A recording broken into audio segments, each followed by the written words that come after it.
Welcome guys. So in this video I have to begin from schools of law.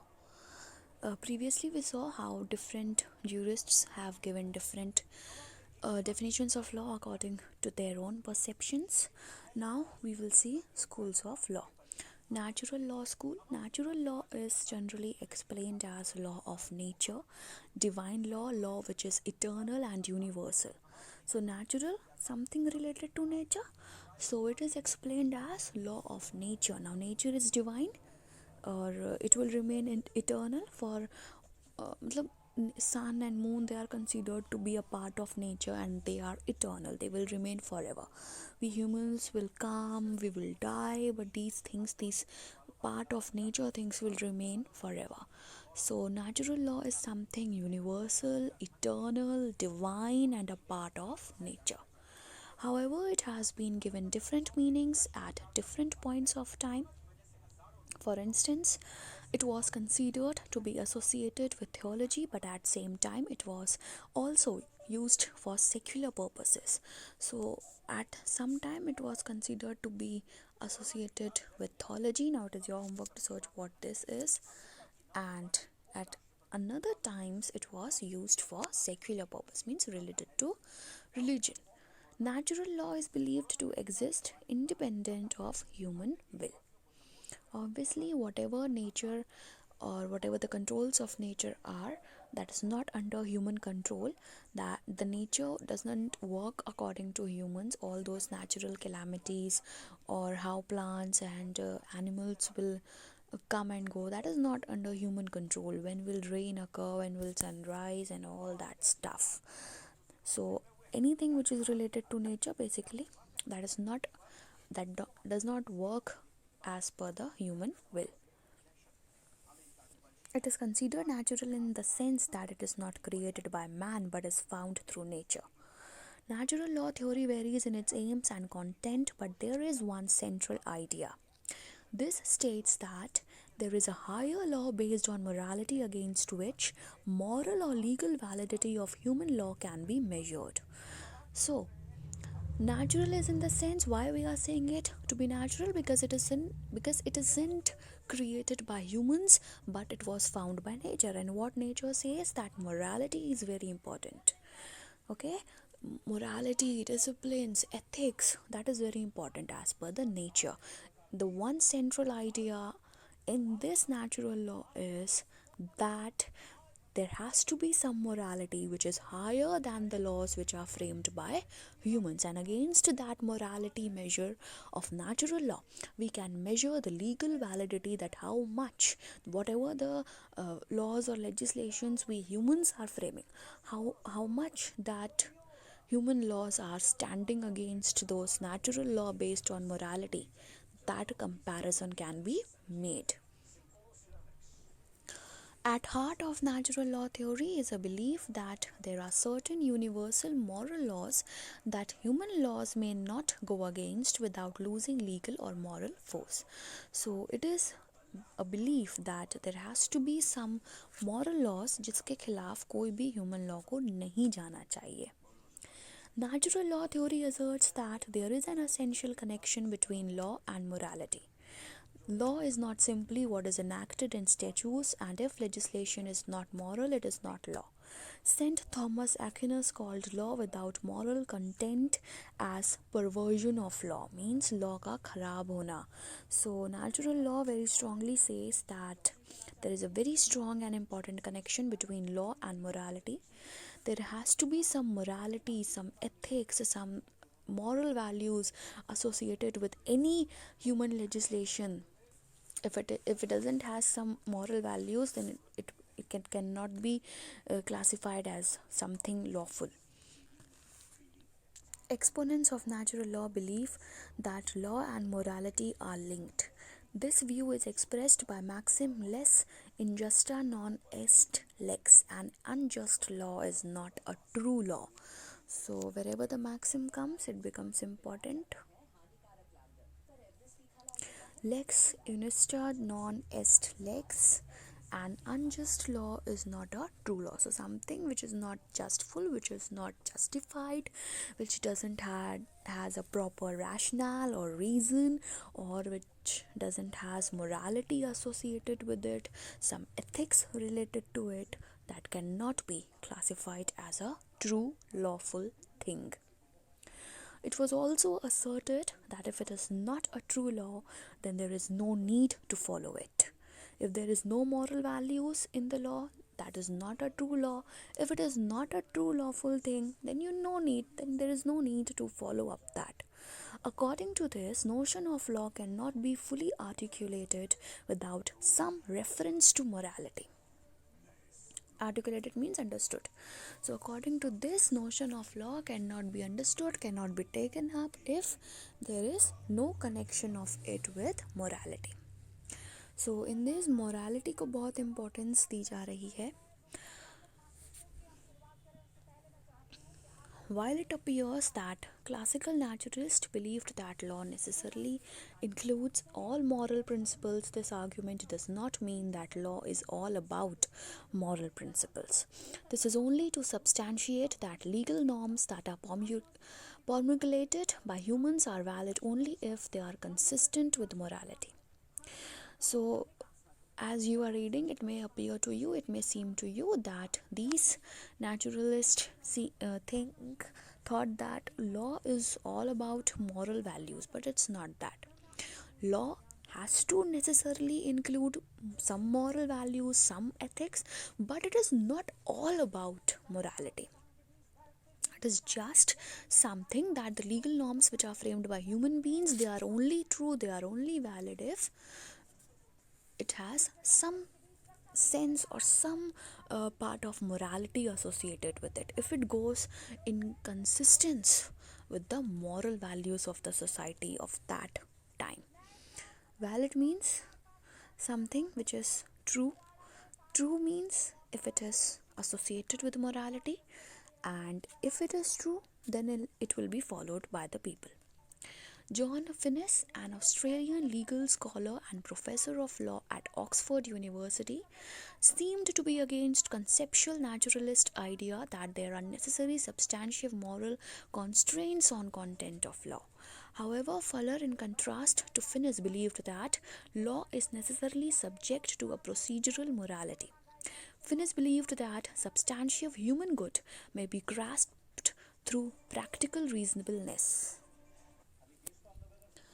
John finish ने बोला था that seemed to be against the conceptual, मतलब जो पहले का naturalist idea था that morality has to be associated, उसके थोड़ा against थे वो, that there are necessary moral constraints, मतलब कुछ ना कुछ restrictions हैं कि morality include नहीं की जा सकती. But Fuller was again in contrast to Finnis, and Fuller believed that law is subject to a procedural morality, means there has to be something procedural morality associated with laws. कुछ procedure कैसे follow करना है, क्या morality होनी चाहिए, वो होना ही चाहिए उस law में जो कि humans बना रहे हैं. According to Fuller, human activity is goal oriented.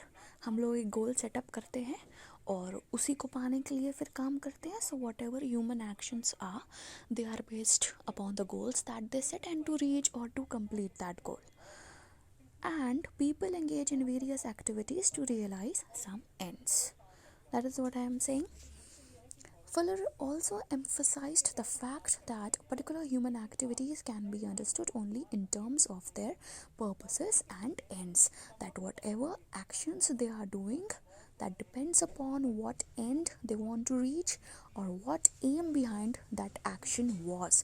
Why they are doing that action, what is their purpose, what is their aim or goal to do that. So that impacts the actions that they are taking.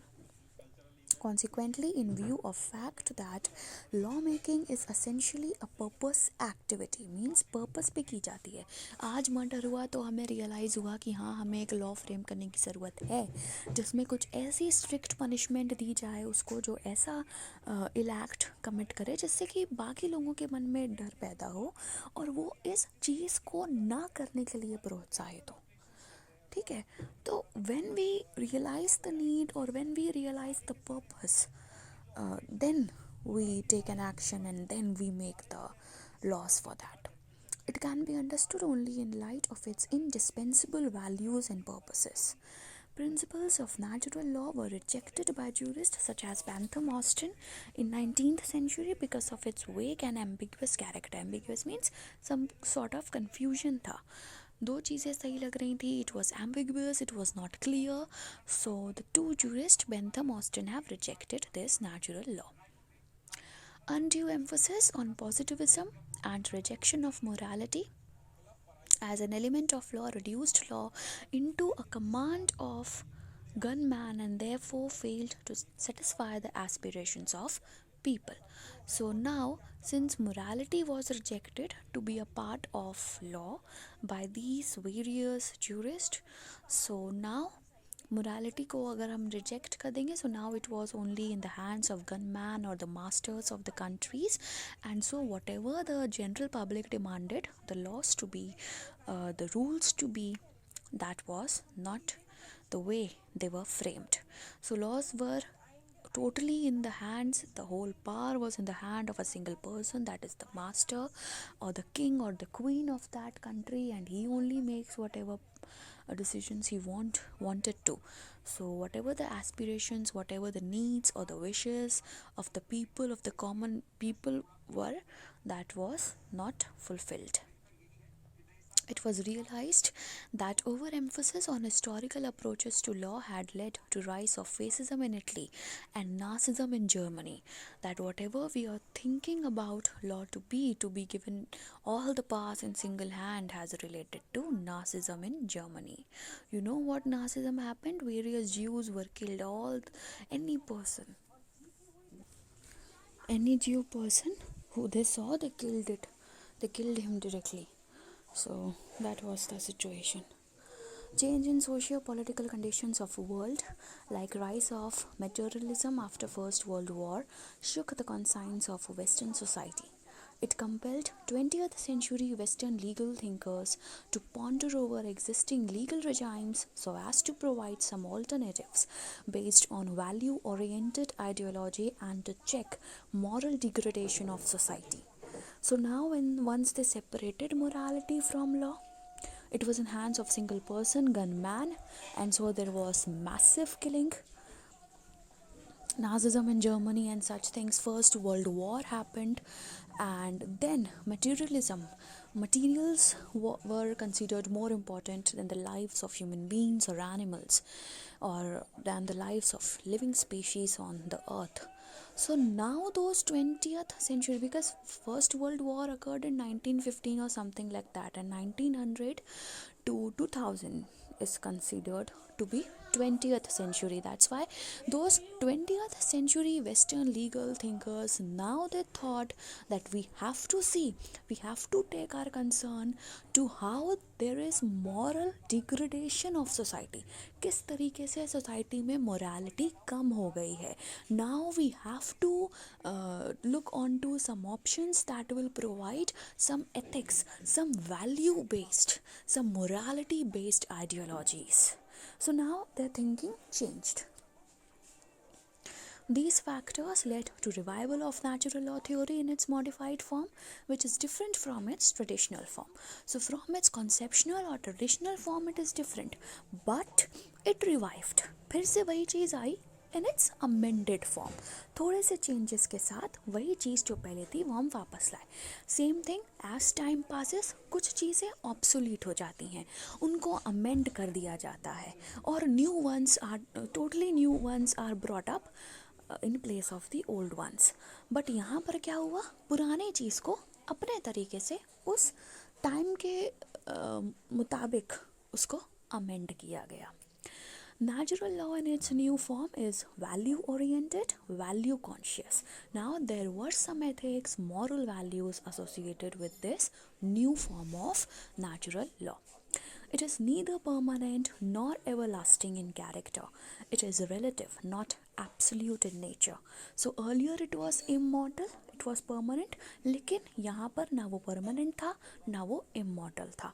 For instance, in modern times, procedural as well as substantive laws have to be just, fair and reasonable. As I say, कुछ reason होना चाहिए, कुछ rationale होना चाहिए जिसके लिए आप law बना रहे हैं. It has to be justified. That reason has to be justified. Not just like that I have framed this absolute law. No, it is not to be absolute also, and it has to be justified, fair for all the people, and there should be a valid reason that why you are framing that law. Generally, rule of law, due process of law are considered as new incarnations of natural justice. Rudolf Stammler, a German jurist, John Rawls, an American philosopher, Kohler, a German jurist, and others contributed to revival of natural law in 20th century. Principles of natural law have also been inspired by emergence of modern philosophy of human rights. Human rights developed, तो इनको थोड़ा sense आया, and they now associated moral values with the principles of natural law. So these principles were very much affected by the human rights, that what basic dignity and protection of humans life should be provided to them, because First World War or Nazism in Germany, there were massive killing of people. So how morality has to be associated with laws, how the human lives need to be protected, how their dignity need to be protected, what some basic rights or protection should be provided to the humans, that all things now came up. The principles of natural justice in India, principles of natural justice are in Article 14 and 21. As I always say, wherever article comes, you have to mug them up directly. So principles of natural justice, Indian Constitution, if we talk about Article 14 and 21. With introduction of concept of substantive and procedural due process in Article 21, fairness, which is included, can be read into Article 21. So it has to be fair, just, all the procedures, all the substantive laws need to be fair and justified. That is Article 21. Violation of principles results in arbitrariness. Therefore, violation is a violation of equality clause of Article 14. Article 14 says that there shall be an equality among all the people of the country. किसी भी ground पर discrimination नहीं होगा किसी के भी against. So, if you are violating the principle of natural justice,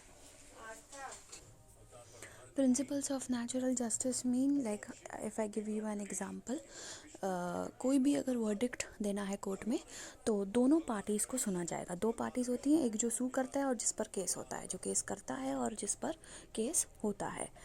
तो दोनों पार्टीज़ को फेयर चांस मिलता है अपना पार्ट बोलने का, अपनी गवाही देने का फेयर चांस मिलता है. ये एक प्रिंसिपल है नेचुरल जस्टिस का.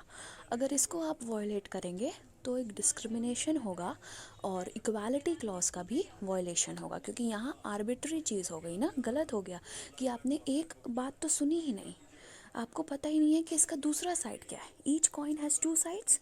तो इस केस के भी दो पहलू होंगे ना, आपने दूसरा पहलू तो देखा ही नहीं, तो एक कह सकते हैं कि आर्बिट्री डिसीजन था. तो प्रिंसिपल्स ऑफ नेचुरल जस्टिस का वॉयलेशन आर्बिट्री होता है और इससे इक्वालिटी वॉयलेट होती है. What are the principles? The main two rules, nemo judex in causa sua and odi altrum partem. These are the two legal maxims. Please learn them. No one should be a judge in his own case. और the rule against bias. Bias नहीं होना चाहिए, कुछ भी particular person के favour में होकर नहीं करना चाहिए, और प्रेजुडिस नहीं होना चाहिए, और कोई भी डिस्क्रिमिनेशन नहीं होना चाहिए, और अपने ही केस में वो जज नहीं होगा. ठीक है, लाइक अगर मेरे अगेंस्ट केस है तो मैं ही नहीं बैठ जाऊंगी उस केस को सॉल्व करने. I will not be the जज. ऑडी अल्ट्रम पार्टम, इवन अगर जैसे किसी बंदे के अगेंस्ट सपोज ए बंदे के अगेंस्ट केस हुआ है तो उसका कोई भी रिलेटिव अगर जज है तो उस रिलेटिव को एज अ जज उस केस में नहीं बैठाया जाएगा। Audi alteram partem hear the other party, जो मैंने अभी बोला कि आपको दोनों साइड सुनने हैं। So that's all. Next video we will start from here.